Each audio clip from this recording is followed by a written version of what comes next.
Good afternoon, everybody. I'm Ernesto, and this is Ceara Kennerly. Ceara Kennerly, if you don't know, is a local and well-respected transaction coordinator.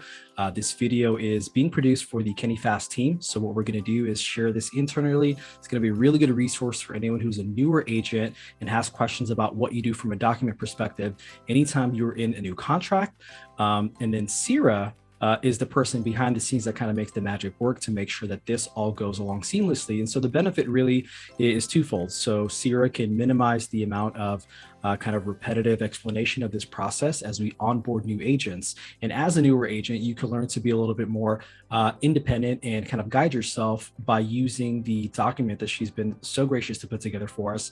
And then in today's video, we're basically going to go through it. So this is going to be just a real in Ceara's own words, given her experience, the goal is to simplify this for everybody involved. Ceara, did I get that introduction correct? That was perfect. Thank you. Yes, awesome. So without further ado, why don't we go ahead and share your screen, pull up that document, and we can just kind of start working through it. Right. Cool. So this document basically takes you step by step from your listing agreement through to getting a contract accepted and marking your listing pending, basically. So when you get a listing, these are all the documents that we need to receive to begin processing your listing. So the full RLA package. And if you're an agent, you know what RLA means. It's the residential listing agreement. You need the disclosure information advisory, the market condition advisory, key box lock safe addendum. And if you're not going on the market within 3 days of taking that listing, you need a seller exclusion from the MLS. And then once you do go live, we're going to pull the MLS printout from there and add it to your file. So the next steps are to open a Pre Escrow. And you're going to do that with your preferred title and escrow company and officer. There are a lot of really great ones out there. They're going to assign it a Pre Escrow number, and they're going to get you the preliminary title report. That is another class. Okay. Yeah, we have a separate class for that coming out. Yes, separate class. Cool. So once we have those items, we create your listing in SkySlope. And for Team Fast agents, that is the way that EXP manages your file. It's basically their filing system for all of our paperwork, all of our communications, and it's how you get paid. So it's really important that we get all of that information in there for you as soon as possible. When we create a SkySlope file, SkySlope assigns it an email address, and that is basically your communication log. And so whenever you send an email out regarding your transaction, if you CC that email address, if there's a document attached to it, it will go into the file. If there is important communication between you and the other agent, it will go in the file. And so it's really important that you utilize that address for all of your communications. Awesome. Okay, let's take a little break right there. This is good. This is for newer agents. So if I'm a newer agent, then if I go to item number 1 and all those 6 documents, those are all going to be in what's called CAR, right? Yes. Cool. Awesome. That's in car.org or zip forms, or you can also get all of these forms from Glide. Okay, awesome. So 3 different places where you can get them. I would say from my own experience, I think the first place that we think of is CAR. So thank you. As far as the escrow, that is, there's a lot of different title companies. So depending on who you decide to work with, Chicago Title is a common one. I mean, there's just so many, but yeah, so that's really up to the agent who they want to work with. That's independent of you, right? Totally. Cool. And then SkySlope, as I understand it, is almost like a document storage and like organization system that's virtual. Correct. Cool. It's awesome. in the cloud, and it is managed and reviewed by EXP brokers and compliance managers. Okay, so it's almost like this shared virtual, almost like a Google Drive or iCloud, but Totally. certain important people have access to it, so certain people can cross-reference and make sure everything is being done correctly. Correct. Awesome. Cool. Okay, so we get everything into SkySlope, and then our next step is to help your seller prepare their disclosure package. And the tool that we use to do that is Glide. So we will create a Glide account that has all of the property and party information in it, just like you have in your car.org zip forms folder. We'll have the same exact stuff in Glide. And so we will invite them to complete two very, very important disclosures that are the real estate transfer disclosure statement and the seller property questionnaire. And Glide is amazing because it really allows the seller to answer yes or no questions in a way that is super easy. And if they answer a yes question, it prompts them to explain it. So nothing gets missed, no boxes go unchecked. They are able to answer all of the questions. And if they have a question about something, they can flag it, and it will flag me and the agent, and it'll say, your client has a question about this document. And then you're able to reach out to them and go over it over the phone, or help walk them through it, whatever way is convenient for all of you.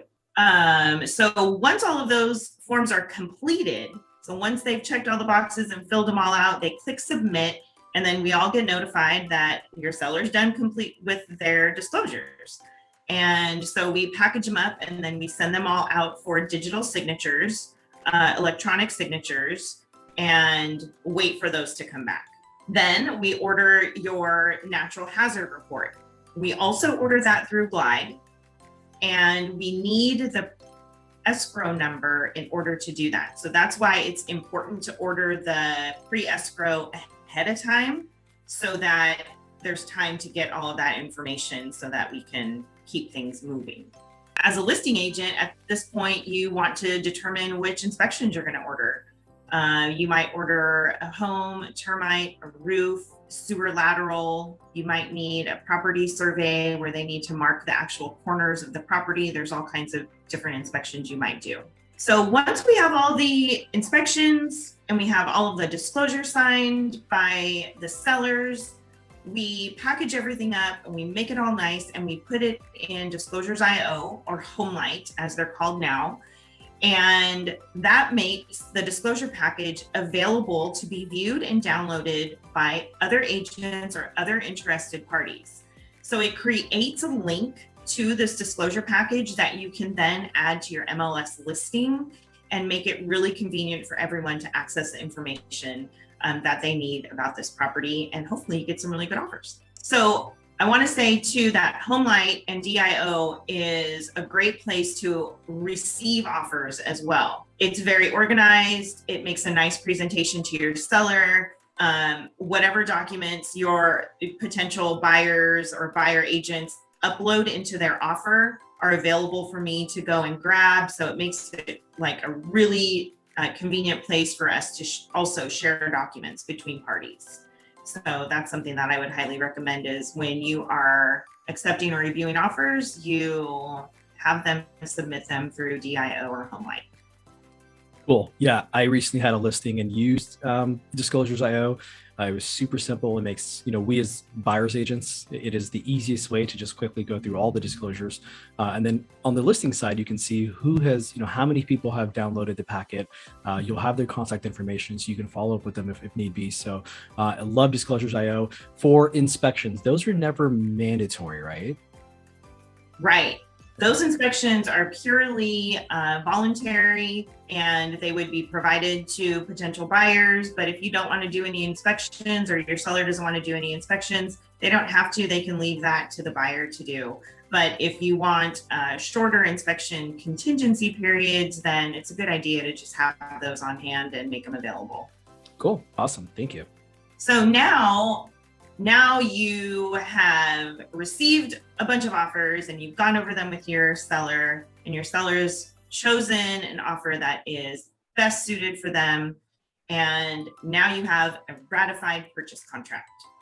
So with the purchase contract, we need to receive all 18 pages of the residential purchase agreement. I don't care if you guys repackage them, but just give me all 18 pages, please. your buyer's pre-approval letter, their proof of funds, which could be bank statements. It could be screenshots of their mobile app, as long as their name is somewhere present on there so that we can prove those funds belong to your buyer. You can redact any information that is confidential, but we do need to see the name and a statement showing proof of funds to close.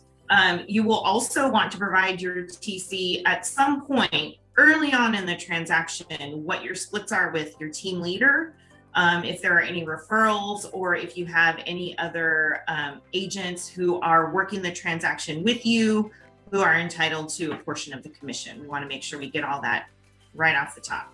And that's because the information that we enter into SkySlope is what is going to get you paid. It's going to create your commission demand and help you get paid. And then if you have access to the disclosure package or the DIO link, it's great to share that. Or, I mean, you can share it with other parties straight from DIO. So you can just, share it to me and it'll come to me and I'll probably ask you, what is this? And then I'll figure it out.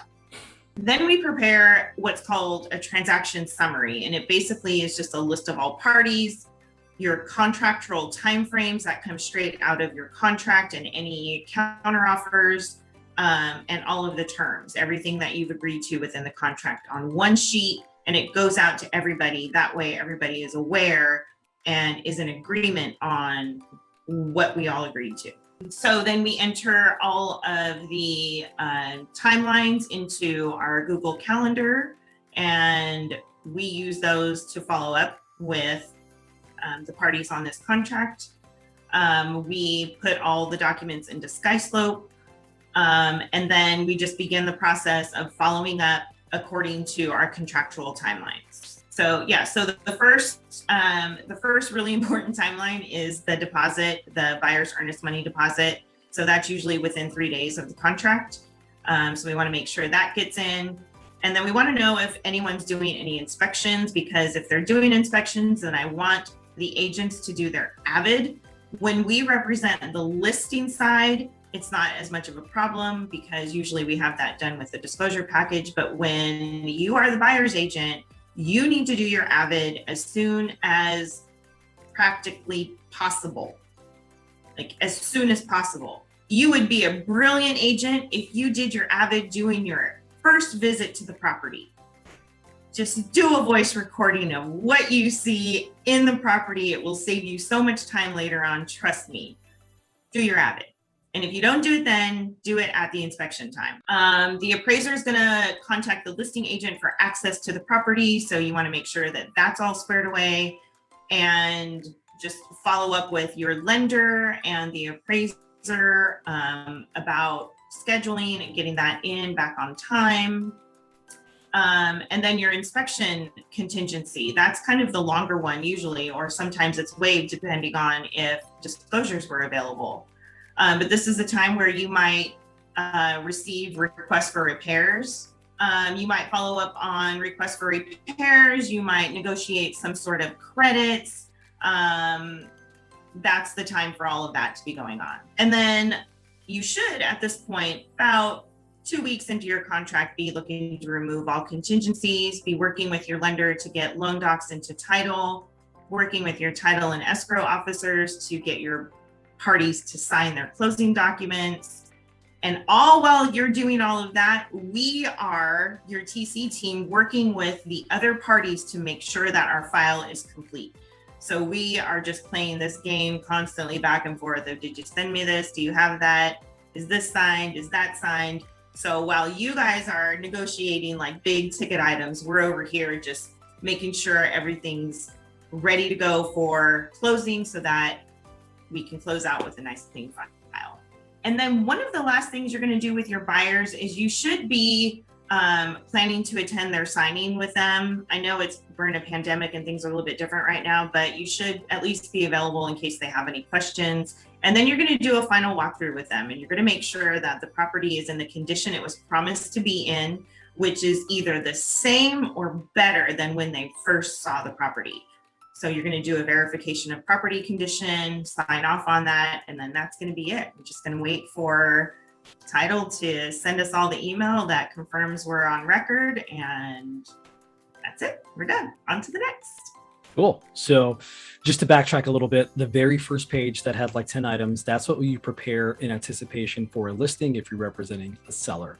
Right. And then when we started the second phase of this that had a new set starting from number 1, that's anytime you're representing a buyer.